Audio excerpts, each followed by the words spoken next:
Good morning, guys. It is Monday night for me and Tuesday morning for you guys.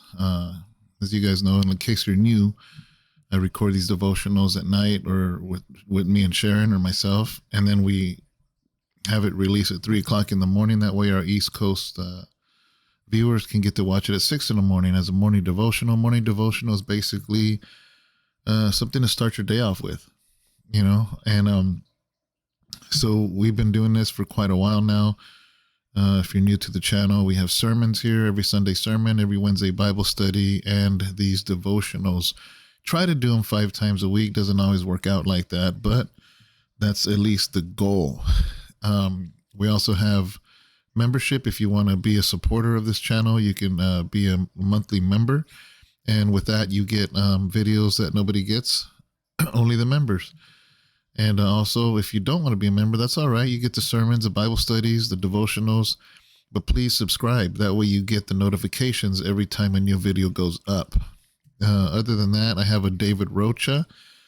My name is Pastor David Rocha, in case you don't know, and I have a David Rocha YouTube channel that has interviews and different things on that channel.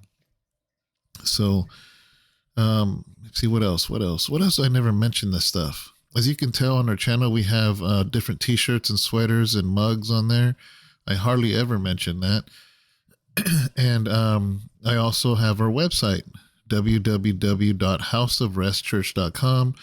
We have our books that we publish out of here, books I've written, Brother Alfonso,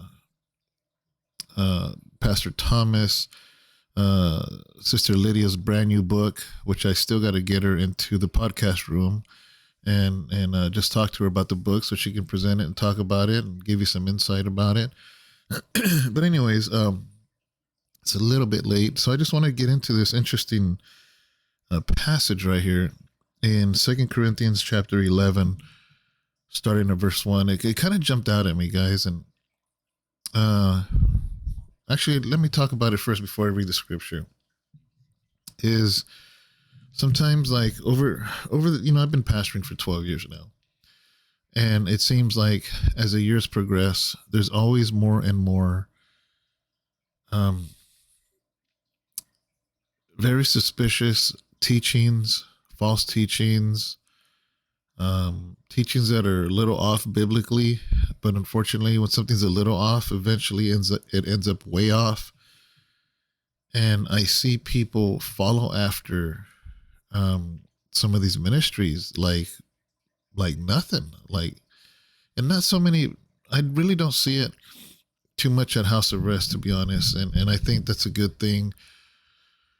That tells me we're doing something right, because when you give good, solid biblical teaching, most people sense false teaching very easily. I like to say at House of Rest, we give good, solid teaching. And when you give solid teaching, it's easier to spot the counterfeit. But I do know people on the fringes of my friendships and associates that I have seen some stray and follow after things that don't settle right, and sometimes I actually, and I feel this jealousy, not a jealousy, like I couldn't quite describe it, nor did I ever want to admit it, because I felt like, man, I must be feeling like that must be a wrong feeling, or it must be sinful to feel like that, but then I came across this passage, and I've read this many times, but never caught how Paul worded it so well, because he felt the same way. Guys, Paul was going around leading people, teaching them biblical doctrine, teaching them biblically what it was he was teaching identity. He was teaching them the principles, the foundation of following Christ, and these people would come along with their ministries and draw these people away.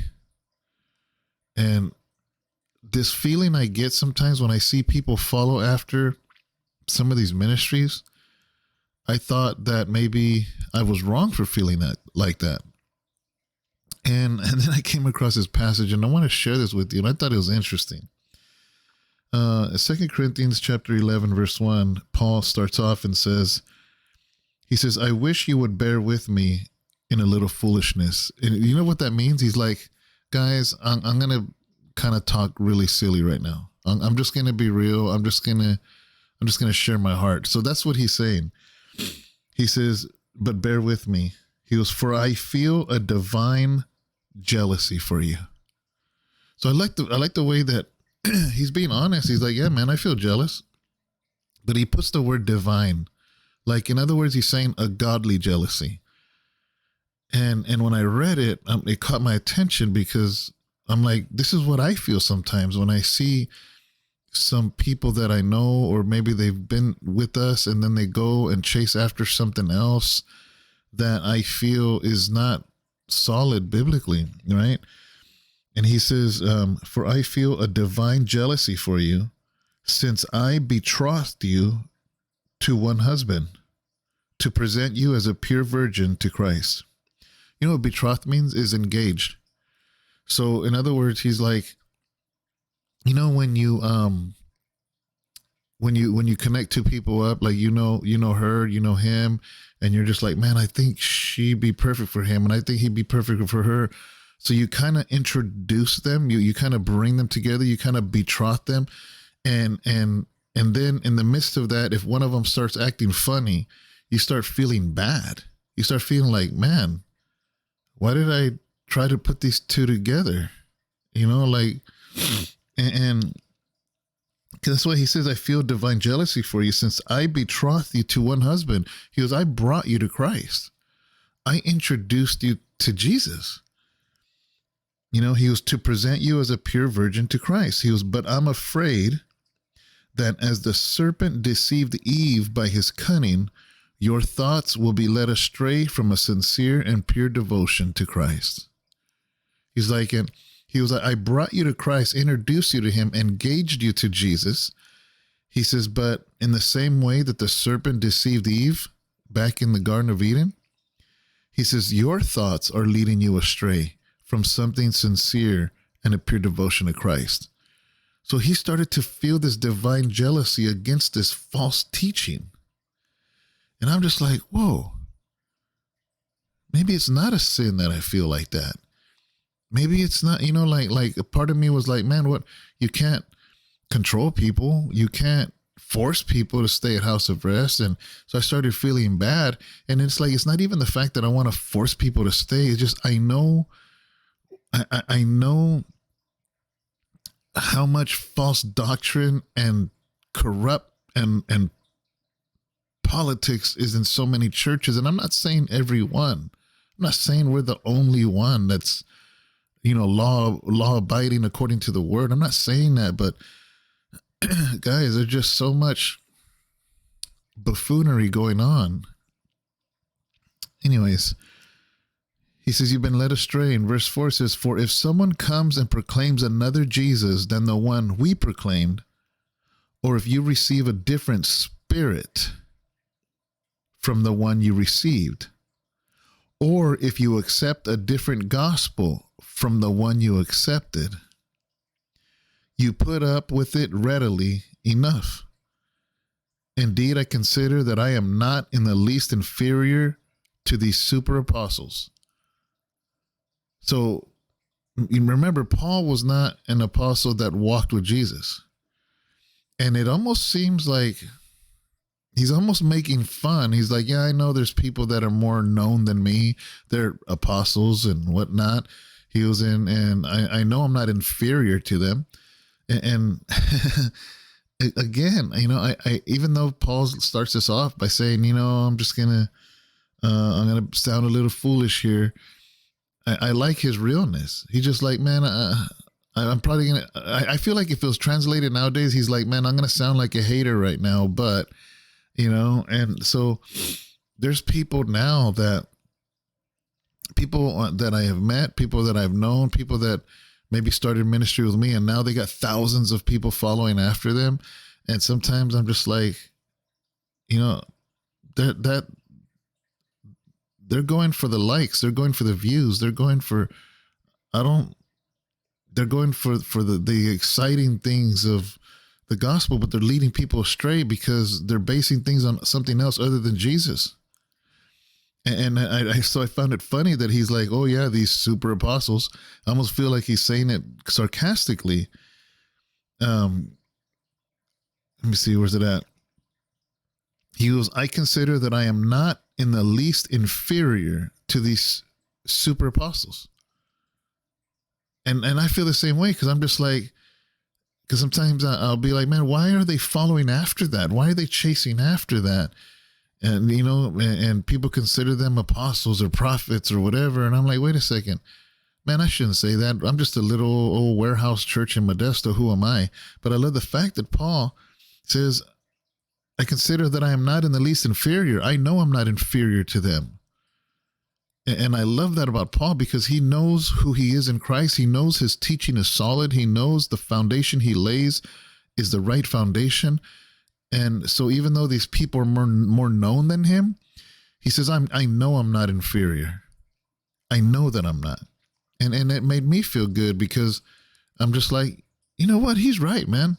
Just because we're in a warehouse, just because we're a small church in Modesto, doesn't mean that we're inferior to these super apostles that, you know, have huge channels or huge ministries, or they pack out, you know, auditoriums. And then he says this, even if I am unskilled in speaking, and I love his humbleness, because he goes, listen, Paul had an amazing education, but he wasn't the best speaker. And the reason we know that is because he has said that many times. And he's like, I know I'm unskilled in speaking. I'm not this, you know, great motivational speaker. He goes, I'm unskilled in speaking. I'm not so in knowledge. Indeed, in every way, we have made this plain to you in all things. He's like, you know, I don't have eloquent, elaborate words. He goes, but what I teach it very plain. I teach it very simple, you know? And so apparently these apostles were coming very eloquent, very well spoken, very, you know, their maybe a big vocabulary. And then he breaks it down into this. I love this in verse 7. He goes, or did I commit a sin in humbling myself so that you might be exalted? Because I preach God's gospel to you free of charge. He goes, these guys come and they charge you all kinds of money. He goes, and I came and I didn't charge you nothing. He goes, so did I commit a sin in humbling myself? Did I commit a sin because I refused to take all kinds of money? You know, and I love that. He's just being real. He says, I robbed other churches by accepting support from them in order to serve you. And man, Paul is being just raw.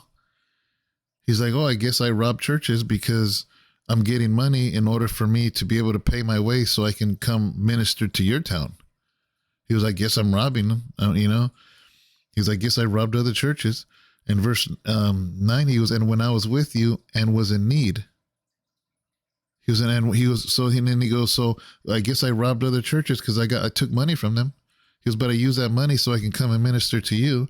And then he goes, and when I'm here with you and I had a need, he goes, I didn't burden anyone, for the brothers who came from Macedonia supplied my need. He goes, and even when I came and I didn't have no food, I didn't have whatever it is that he didn't say what he needed.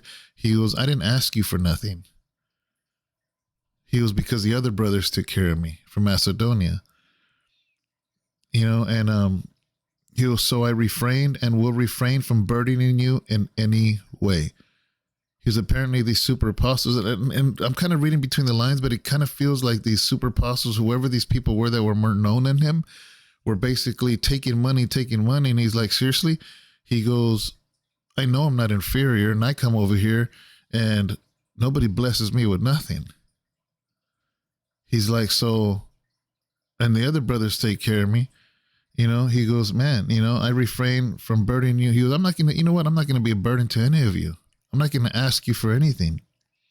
He says, as the truth of Christ is in me, this boasting of mine will not be silenced in the regions of Achai. And why? Because I do not love you. God knows that I do. He's like, you know, he's just like, man, I'm just sharing my heart with you. You know, I put my life, my heart, my soul, my blood, sweat, and tears into everything I do, you know, and everybody wants to follow after these super apostles, and I just found that very relevant to today, Let's keep reading. In verse 12, it says, "And what am I doing? And what I am doing, I will continue to do, in order to undermine the claim of those who would like to claim that in their boasted mission they work on the same terms as we do." He's straight dissing people. These apostles, these super apostles. He's like, you know what? I'm gonna continue to do what I do, to undermine the claim. That he says, who would like to claim that in their boasted mission they work on the same terms as we. He goes, and they're trying to compare themselves to me. He goes, but they're getting money. They're taking money from you guys because they're super apostles. They're asking for this, asking for that. I come to your town. You don't give me nothing. I don't want to be a burden to anybody. He goes, but you know what? I'm going to continue to do what I'm doing, because even though these people are claiming to be the same as me. And he says, for such men, and then he tears into him. He says, for such men are false apostles, deceitful workmen, disguising themselves as apostles of Christ. He goes, and no wonder, for even Satan disguises himself as an angel of light. So it is no surprise if his servants also disguise themselves as servants of righteousness. Their end will correspond to their deeds. Wow. I don't know, guys. It just speaks volumes to me because, again, if you watched my Wednesday Bible study maybe 2 months ago, I was talking about the fivefold ministry. So many people want that title. They call themselves apostles and they're not. They call themselves prophets and they're not. Some of them, they go and get a doctorate degree. So now they call themselves doctor, prophet, apostle, so-and-so. And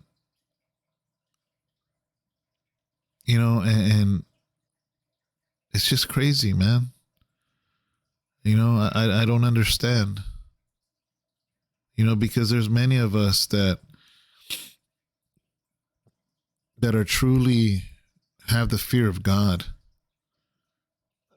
Truly diving into the word and preaching it the way it is, not shaping it to what I want it to say, but reading it for what it says.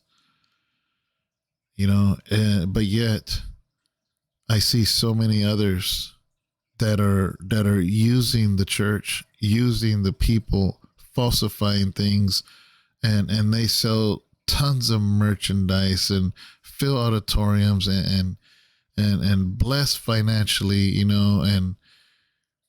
and Paul's like, you know what? I know I'm not inferior to them. He was, and they're trying to say that they're exactly the way I am, and they're not, and I love the fact that Paul's just being real, and I was watching Ruslan. He's a Christian YouTuber. I probably agree with 95% of his stuff, and that's fine. I mean, we don't have to agree 100% on everything, but I liked what he said the other day because, he tends to, obviously, he has a channel. He has to keep it up. He has thousands and thousands of viewers, and so obviously he talks about all the scandals and preachers and teachers that are allowing this, allowing that, and mega churches and this and that. And so, I love what he said though the other day. He says, and I'm not saying verbatim what he said. I don't know exactly how he said it, but I'm going to tell you in summary of what he said. He says, guys, he was, I know I always talk about this pastor, that pastor from Hillsong and Scandal and, who knows? I don't even know the names of these pastors. Just all scandal after scandal after scandal. And he goes, please don't get me wrong. He goes, there are a lot more good pastors.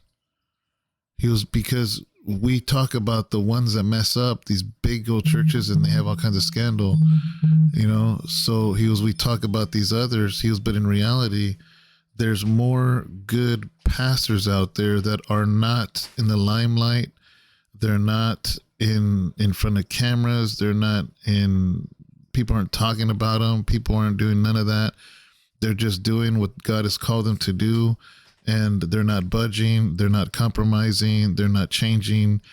But you don't hear about them, and I love the fact that he said that, because I believe that out of the 5 scandalous pastors that are always in the headlines, there's 5,000 pastors that are just in their little community, serving their community, doing the best they can.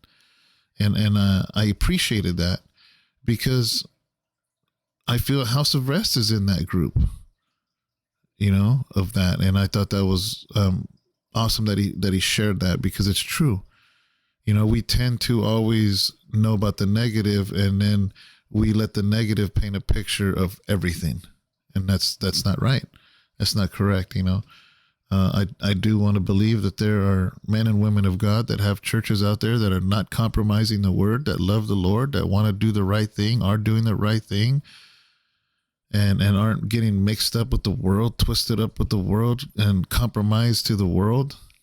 I want to believe with all my heart that there's more churches that are righteous than those that are not. I have to believe that, so, but anyways, guys, with that, I just wanted to share that passage with you guys, and have a blessed day. God bless you. And thank you for viewing. Make sure you subscribe, hit the like button, leave a comment, and share the video. Those 4 things allows the algorithm of YouTube to say, oh man, we better present this channel to other people, because people are sharing it, people are liking it, people are commenting, and people are subscribing.